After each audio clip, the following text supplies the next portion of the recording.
So while people are thinking about what questions they'd like to ask, let me start with one. And I was recently reading a critique of a book done by the Lubinskis called The Public School Advantage. And this critique had as one of its points the fact that they used NAEP math scores as a basis for the comparison. And it said that this provided an unfair advantage to public schools over charter schools and private schools. And the reason why it did was because in the public schools, teachers were getting professional development which focused on teaching mathematical reasoning and problem solving, while in the charter schools, they were focusing on math facts, i.e. your multiplication tables, and computation.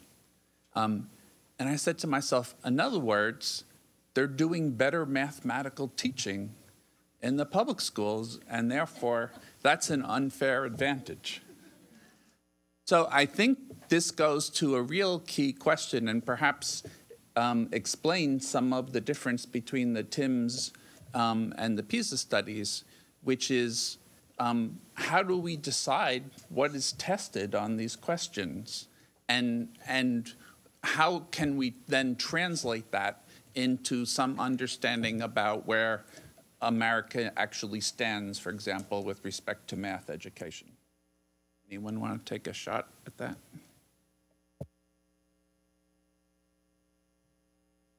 Well, I'll take a shot at the empirical question of how is the content decided on the two tests, and it does differ between TIMSS and PISA. So the objective of TIMSS is to construct a test that reflects the common body of knowledge taught in the nations that are participating in TIMSS. So the countries get together, there's a steering committee that writes test items and a framework first, test items. The project directors of all the nations who are participating in the test get together and say, yes, that reflects what is being taught in our country. And at 4th and 8th grade, this is easier to do than it is when you get into the high school grades. So that's one advantage that TIMSS has. Now, the PISA philosophy is totally different. PISA does not attempt to have a test of any common body of knowledge.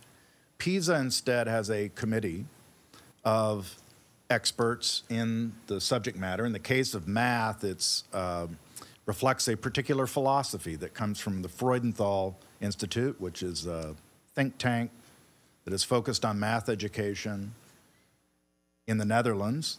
And this body of experts decides, here's the content that students should be learning if they're going to be adequately prepared for the economy of the future or the world of the future. So there's no attempt on the part of PISA, although PISA people say, well, of course, once a country chooses to participate, they've, in essence, endorsed this content, but it's not done in the same way. It's not meant to be curriculum bound.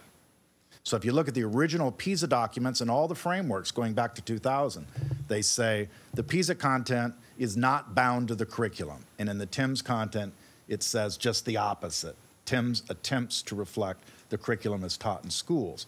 So that does make it somewhat dubious as to whether or not PISA should be used then to judge what's taught in schools if you start out from the idea, look, this test doesn't reflect what's taught in schools, it reflects what a body of experts believe should be taught. I'll just add one thing to this, and that is that, you know, we know, and we say all the time, but we apparently don't believe it, that no single test is a valid or reliable measure of student performance. Most people think these tests measure math, that is, the math tests. We have these weird phenomena where when you look at different countries over the same period of time, some of them go up on TIMSS and down on PISA in the same period, and others go up on PISA and down on TIMSS in the same period.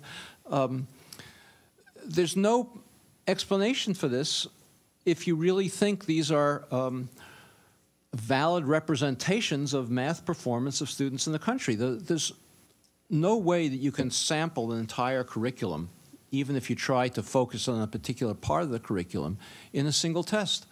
And the anomalies in the performance of these tests over time, when you compare one test to the other, suggests that we should take none of them terribly seriously. Okay, so let's go to questions from those of you in this room, and I'll also remind those of you who are watching the live streaming that the hashtag is GlobalEDU, and if you can get your question within 140 characters, I'll ask it. Start over here. Snowden. I have a question about this discussion. I remember Clinton running his first campaign on "It's the economy, stupid." And then the economy shot up, and then they blamed the problem with the economy on education. The economy shot up. I never heard Clinton say, "Thank you, teachers, thank you, education." And it's this cycle that we're just this blunt, we're hit by this blunt instrument.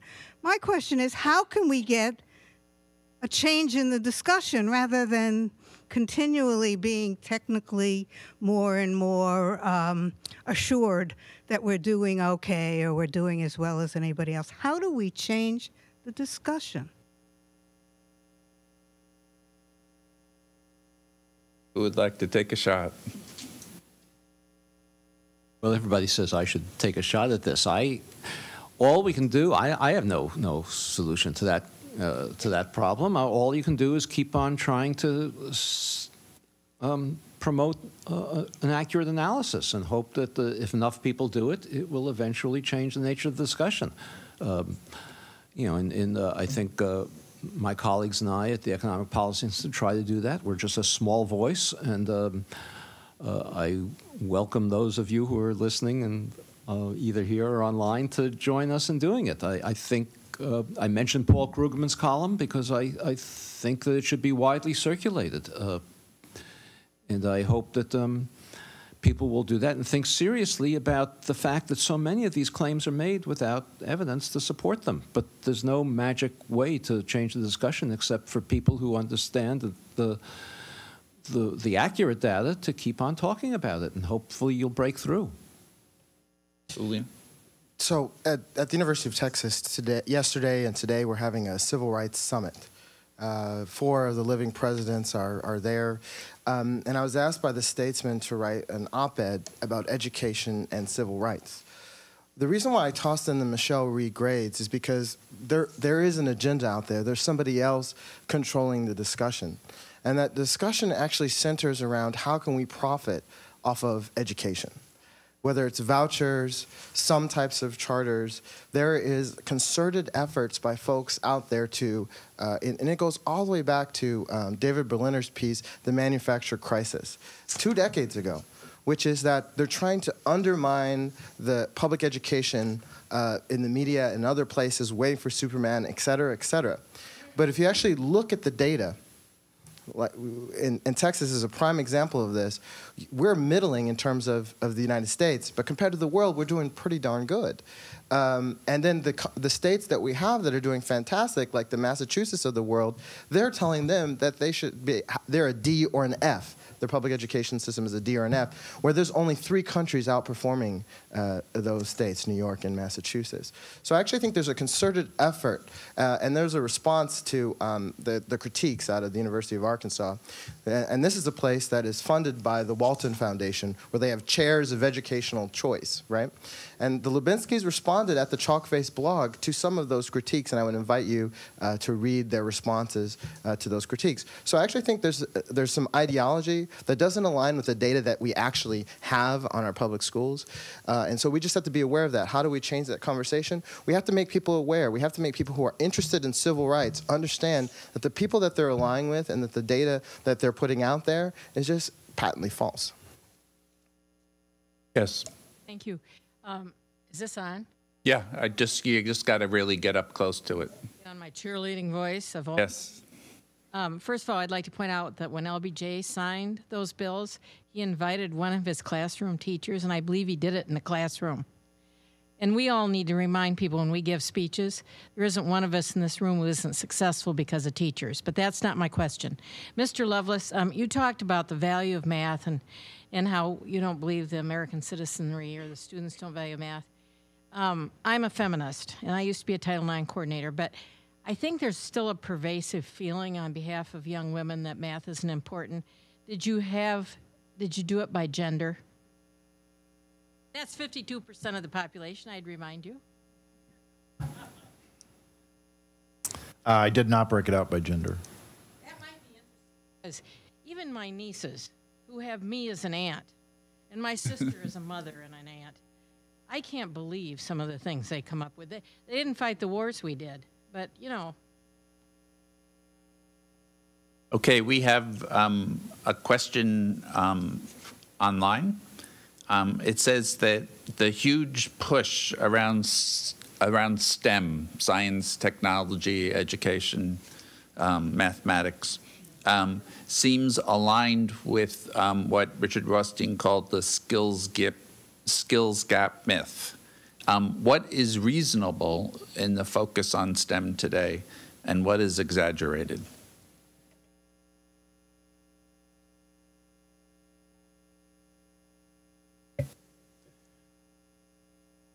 I don't want what I said to imply to anybody that we shouldn't always try to improve our schools.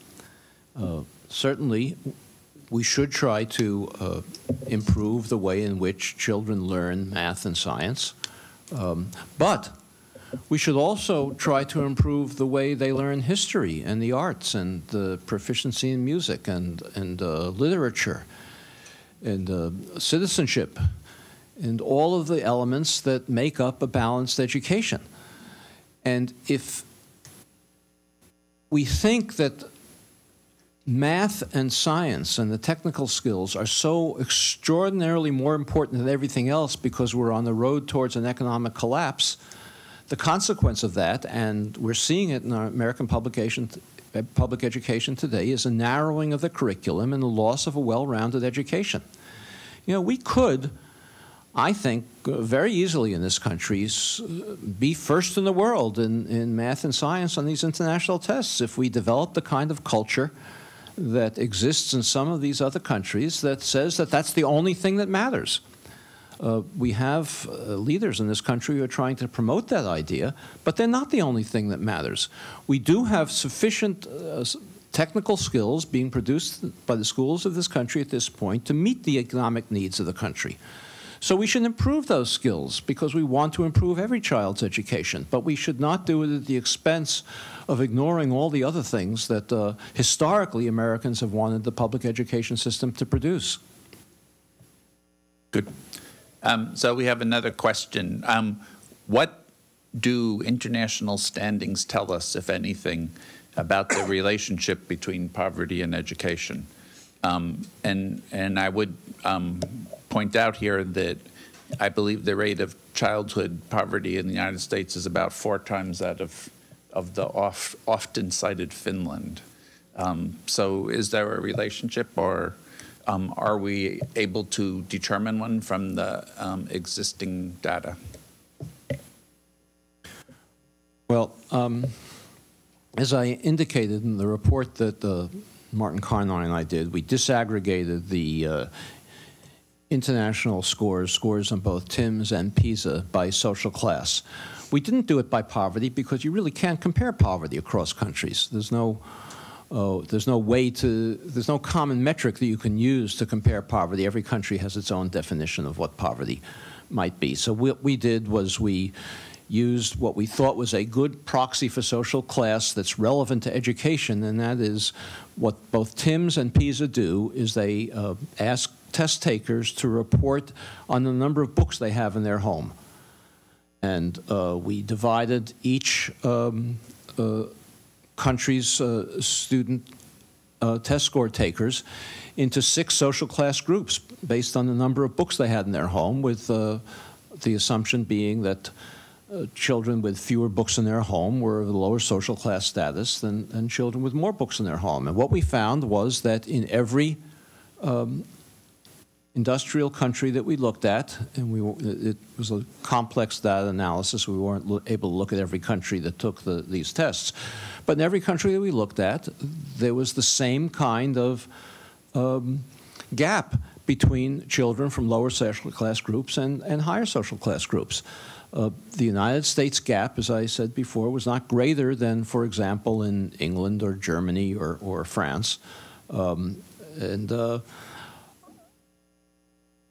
That was surprising to us because the conventional wisdom is that our social class gap is much, much greater. It, in fact, is not. This is something that is true in every industrialized country. This is social class. And that's, the reason is fairly clear from this kind of analysis. If a child grows up in what we call a lower social class home with few books around, where the parents are not highly literate, where the child isn't read to very much, that child's not going to do very well in school, no matter which country that child is in.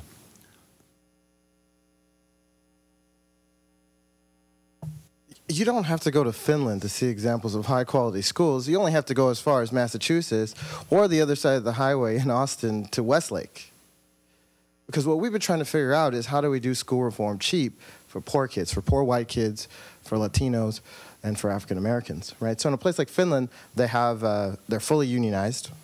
They have competitive examinations to become teachers. They have a national teacher quality strategy. Whereas in the United States, our strategy for teacher quality for math and science and every other subject is take some spaghetti, throw it against the wall, and see what sticks. Teacher America.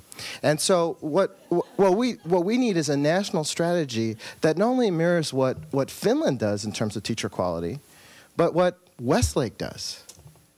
Uncertified, alternative certified Teacher America teachers, teachers who have only 30 hours of training before they start in the classroom next week, that's only good enough for poor white kids and for Latinos and African Americans. The wealthy would never allow that to happen to their kids. So you don't have to go to Finland.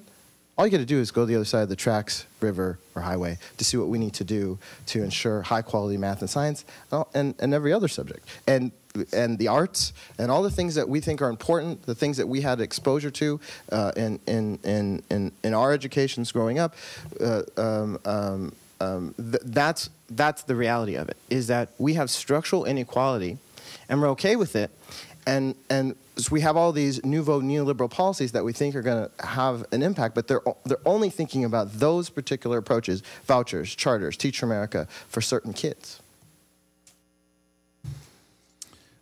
I agree with Richard that generally if you look across countries, within countries, there's a relationship, there's a very strong correlation between socioeconomic status. I wouldn't use the word poverty, and Richard's exactly right, because we can't measure it across countries very well. But within countries, there is a relationship, a high correlation between socioeconomic status, and there are more variables that are used than just number of books. There's also parental education that's used. There's parents' occupation that can be used. And the best way of doing it is to create an index of these various indicators to get a real good read on what the child's socioeconomic status is. That being said, there are some outliers or some things to consider. Two of the countries, if you read Amanda Ripley's book, she discusses Poland. Poland is not a wealthy country. It's been making dramatic gains on PISA. In the case of TIMSS, the country I'd point to is Korea. You know, Korea in the early 1960s, when that first FIMS was given, really was a devastated country still. It had been destroyed in war in the 1950s. Very poor nation. And Korea is one of the top scoring countries in the world today. So there are outliers. There are outliers among children. There are outliers among communities. There are outliers among nations. And so we have to be aware of that as well. Thank you. I understand that when we do social class, we use proxies, Richard, but I was thinking with your proxy, I could tell my daughters that they grew up in the 1%. They may have. My question follows a little bit along Is somewhat similar to Joan's, but that she asked earlier. But in particular, I'd like Tom's perspective on this because Brookings has certainly played a key role in national policy discussions talking about school choice. And we're talking about global test scores and how we rate globally. No other country in the world, as far as I know, has experimented with market-based reforms to the extent that we have, and market-based reforms are not embraced by the elites in the way they are in this country. What is your perspective on why market-based reforms have so much momentum behind them, and how elite policymakers can continue to embrace them when the evidence does not support them internationally? Well, as my political analysis would be that market-based reforms were a fairly niche-driven platform until they were embraced by moderate Democrats in the 1990s. And I think it's when moderate Democrats embraced various forms of choice, and I'm assuming that you're painting with a very broad brush. You just don't mean vouchers, you mean charter schools as well. It probably was when President Clinton and moderate Democrats embraced charter schools as an option that it became politically palatable then for Democrats to do so. So that would be my political analysis. The Republicans endorsing market-based reforms is no surprise at all. Secondly, though, when we look around the world, it is not completely accurate to say that other countries have not embraced market-based reforms. If you ask the question, public funds in other nations, do public funds go to private schools? And they do, including religious schools. So in European countries, it's not unusual for religious schools to receive taxpayer monies in terms of their support. The barriers that we have in the United States between especially religious schools and public schools doesn't exist around the world like it does here. So that's another thing to take into consideration. If you think of public funds going to private religious institutions as being market-based reform, I don't think Europeans would consider it that. But here in the U.S., a lot of pro-market-based reform people would. Then there has been some experimentation with that. In fact, it's very much institutionalized in those countries. So I've just finished 2 peer-reviewed papers on Chile. And Chile has universal vouchers. So they have more market-based reform than we have. They've been doing it since the dictatorship in 1981. What's interesting about Chile, so if you go into the supermarket and there's a $10 pizza and you have $5, are you going to walk out of that market with that pizza? The thing is that markets, by definition, have winners and losers. So what actually happens in a market, a universal market, a voucher market, because I'm hearing rumors that the Texas legislature is gearing up to go after vouchers with a vengeance in this coming session. So we've been working on a lot of things about vouchers. And it turns out that vouchers magnify inequality. Why? Because there's many forms of capital in a market. The first form of capital is what it actually costs you to go to a private school. Typically, vouchers don't cover the full cost. And so what that means is you need to add on to get to the point where you can afford the tuition. So already, if you don't have the additional monies, you can't get in. So the second thing we've seen in Chile is that if you have high test scores, then that will give you access because test scores become capital in a market. Right? You also have to have transportation, and there's a lot of forms of capital, and if you don't have those forms of capital that you can wield in a market, then what's happened is that in Chile, the voucher system has actually magnified stratification. It's closed public schools.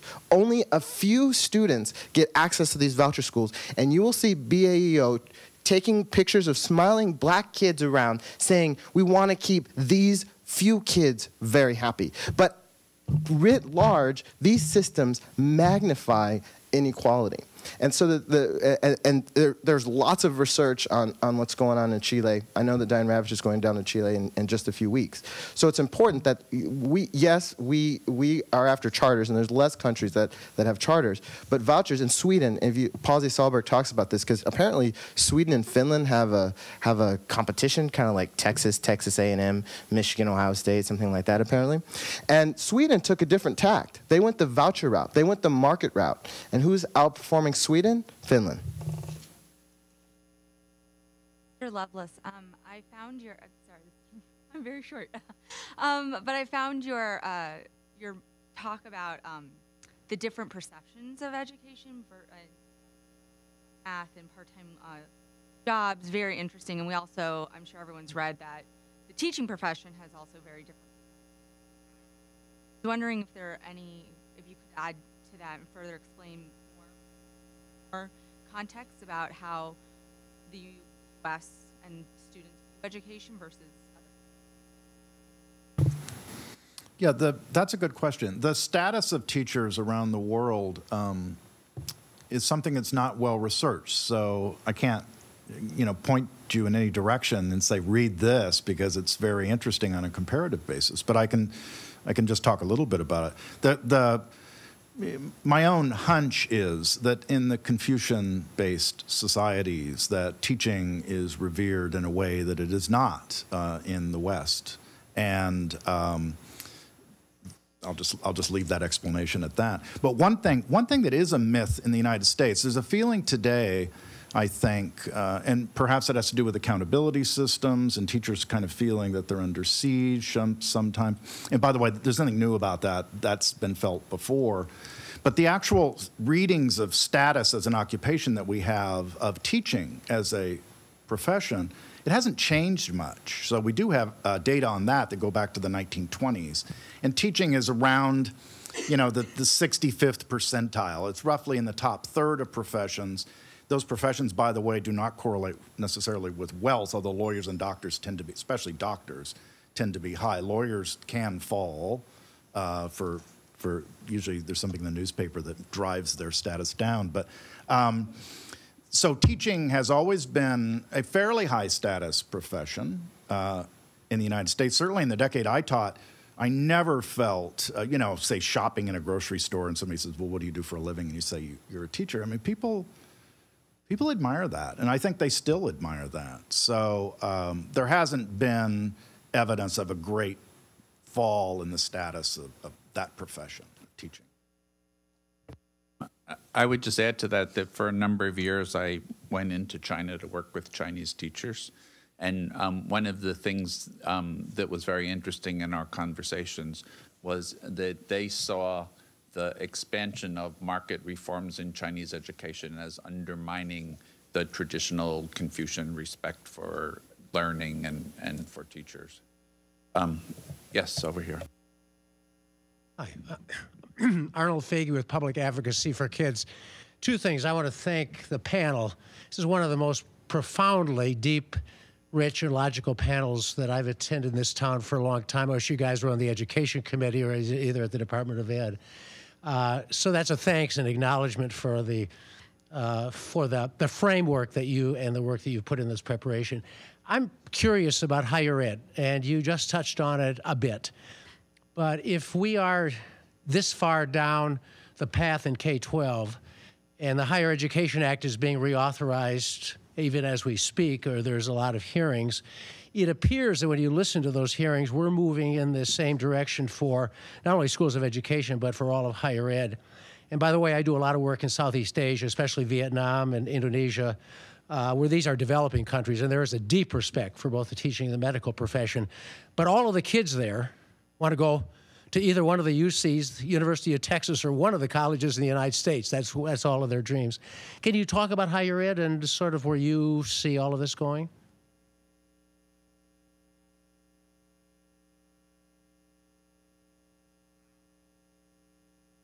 I am only a K-12 person, so I'm declined to answer the question. Well, I don't do much on higher ed, but I am concerned with the talk of accountability in higher ed that's replicating the mistakes that we made in and have made and are making in K through 12. There's no doubt that higher ed needs reform or improvement. We have a lot of programs in higher ed that are not high quality, a lot of students studying things that are not really higher education.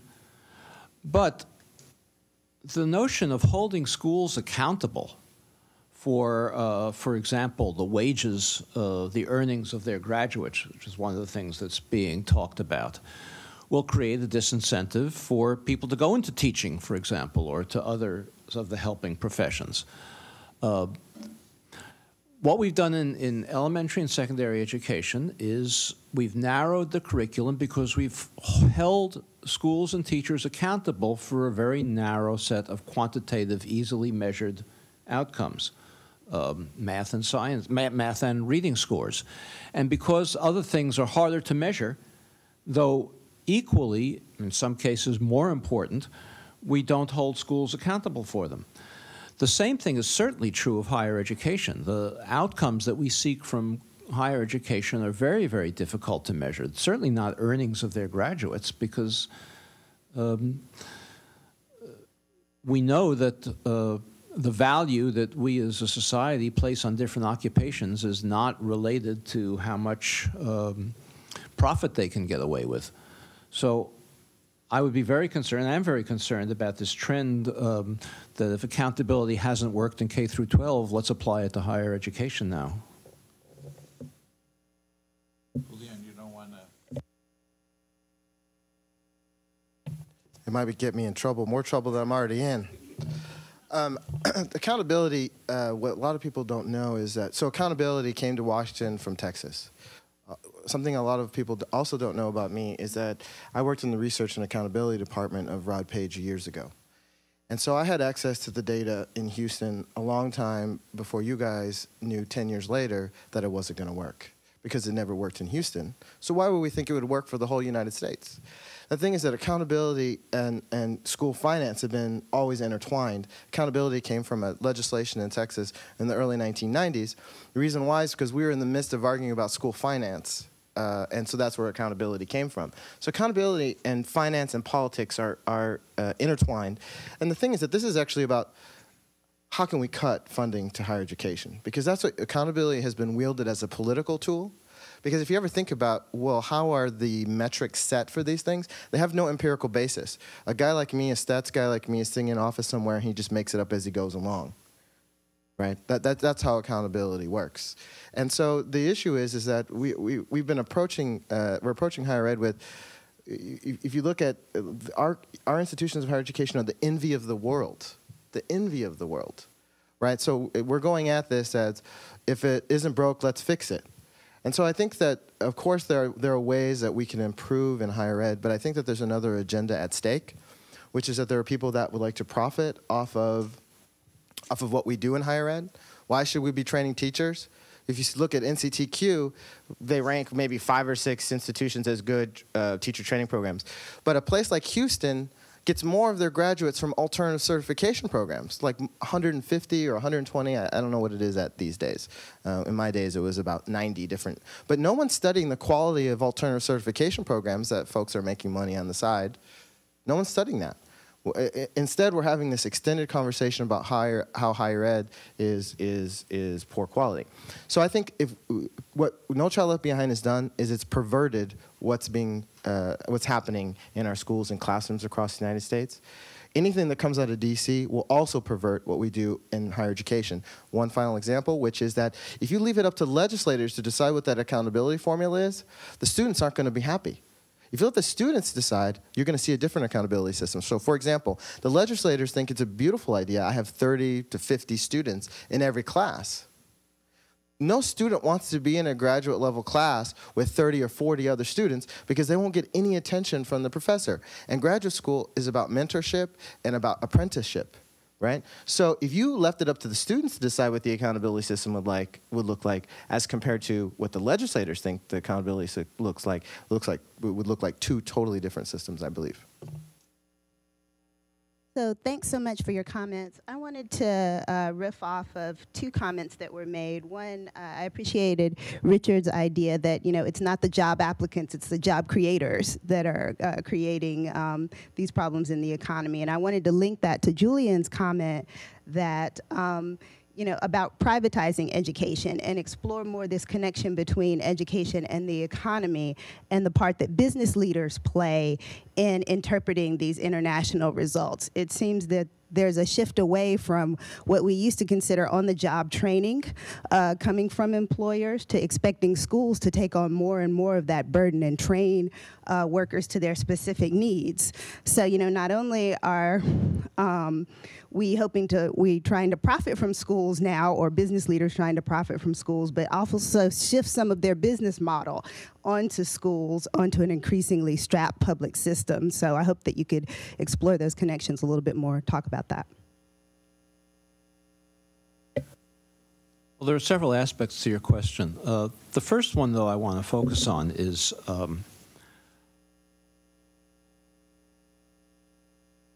employers will always like to claim that the skills are insufficient of the applicants that they get, because they would like, as you suggested, to get the public to subsidize the training of workers that usually goes on in the workplace. And so if they can claim that workers aren't sufficiently trained, perhaps they can get more of an investment in the public, from the public in that. That's a very difficult problem to solve in this country because we have such a deregulated labor market. And it's difficult to get employers to do proper on-the-job training because in this economy, if an employer trains a worker, another employer competing with that employer can steal that worker away and benefit from the training that the first employer provided and wind up paying a higher wage because he doesn't have to invest in training. So we have no certification of workers as they do, for example, in Germany, which is often cited as a model for this country. So employers will always say that the workers that they get aren't sufficiently trained.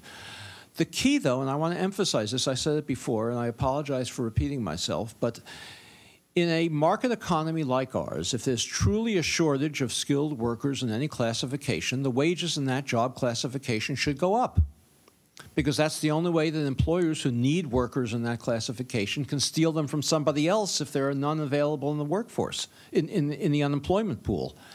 And the reality is that in the most skilled job classifications in this economy, the wages have not been rising. And they haven't been rising for a long time, which is as much evidence as you could require for the fact that we don't have a shortage of skills. The real issue, the real problem is not one that rests with employers, though. It rests with our national macroeconomic policy. And we have too slow growth and too little demand in the economy. And right now we're arguing about whether even to extend unemployment insurance to people who can't find jobs, not because they don't have skills, but because there are no jobs available. And even though, as I said before, we're doing a better job in this respect than some other industrialized nations, which have even more austerity policies in place than we do, we could do a lot more to absorb unemployed workers into the workforce if we simply stimulated demand and economic growth. But there's no evidence that what's holding us back from doing that is the skills of the American workforce. Okay, I'd like to ask each of you, starting with Tom, if you'd like to make any last summative comments. I'll just comment on a couple things that I heard that I'll elaborate on a bit. One, I do think it's important to follow these international tests and the scores, regardless of what your overall view is of test scores. If you think tests are evil or that they're a sidetrack to what education should truly be doing. I think it is important to know what's going on around the world. I don't think the rankings are important, and I think they're overblown. I do wish that test scores, when they came out, were explained much better than they are. I think we tend to look upon test scores, and this isn't just a problem of TIMSS and PISA, it's a problem with NAEP as well. They tend to be looked at almost like a basketball score or football score or something, and they're far more complex than that. Things like rankings can be very deceptive and have to be looked at cautiously. So I hope that as people focus on these data, there was a question earlier about, how do we put an end to some of the nonsense that goes on? Well, look, education is a political thing. It just is. We have democratic governance of our public policies in the United States. Healthcare is a political football. Education's a political football. Our military interventions are political footballs. I'm sorry, you live in a democracy, that's what happens. But that also means politicians are going to be seizing on any number that comes out and making it appear something that favors that particular politician. In my own lifetime in education, I've always noticed a pattern that incumbents, when they run for office, the test scores are terrible. Then they take office and the test scores are terrible. And then when they leave office, the test scores are great. And sometimes those scores haven't even changed, but the arguments changed and the framing of the data have changed. So yes, we have to be careful consumers. We have to be careful citizens. But that's part of what living in this country means. We have to do our homework as citizens and as consumers. And so test scores are going to be part of that. The data are going to be part of that. And I don't think that's a bad thing.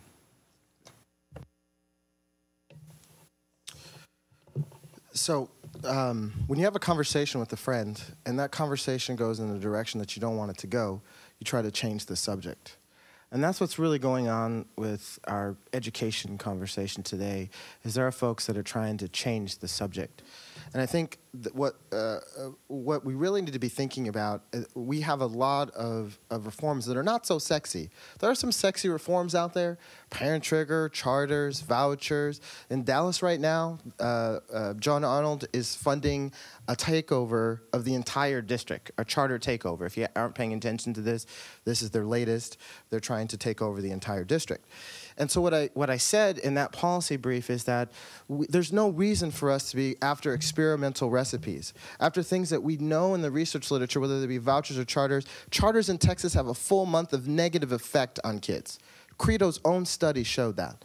In Nevada, it's 3 months of negative impact on kids. So the data is out there. So the issue is that how do we refocus the conversation so that they don't continue to try to change the subject? For example, pre-K, we know that, and let me be the stats professor just for a second, we know that pre-K has 0.85 standard deviations. Meta-analysis, a huge impact on kids. And kudos to San Antonio for putting their money where their mouth is, putting millions, tens of millions of dollars into pre-K. We also know, for example, that class size reduction matters. Now, there are folks, California didn't implement it so well because they brought in a lot of uncertified, untrained teachers to go along with the class size reduction, but we know that it has an impact. Even Hanashek's very conservative estimate at a 0.21 or 0.22 is 200% more impact than Teach for America's study that they always like to talk about, which is the Mathematica study, which has 0.07 of an impact of a standard deviation. So pre-K is 1,400% more effective than Teach for America. Class size reduction is 200% more effective than Teach for America. And we also want our kids to live, the research out there shows that integrated schools work. Now the Supreme Court has taken the ability away from us to use race and parents involved in some of those decisions. But we can't integrate by class. Berkeley integrates using census and SES.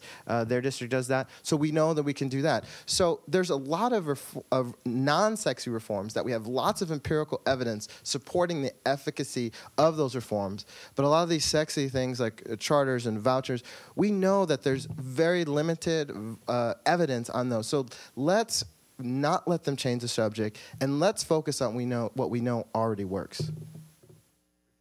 Okay, well, let me conclude with one small disagreement with Tom. I think we should pay a lot less attention to these tests. I think they're much too complex for the kind of public discussion to which which are given to them. And let me give a couple of examples. Tom mentioned one. He noted that was it in the TIMSS or the PISA? I forget that there was a question on meters, on measuring square meters, and he said, "Well, I don't know if that gives American students a hard time because they're not familiar with meters or only."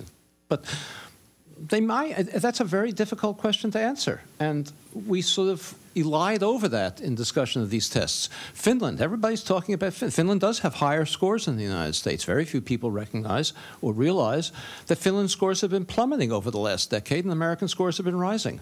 So do you want to imitate a country that scores higher than the United States, or do you want to imitate a country that's making more progress than the United States? They're two entirely different conclusions you draw from that. Sampling is a big problem. Again, Tom mentioned that Shanghai has some problems. Yeah, it has big problems. Shanghai doesn't include in its sample students who don't have from families that don't have valid work permits to enter the city.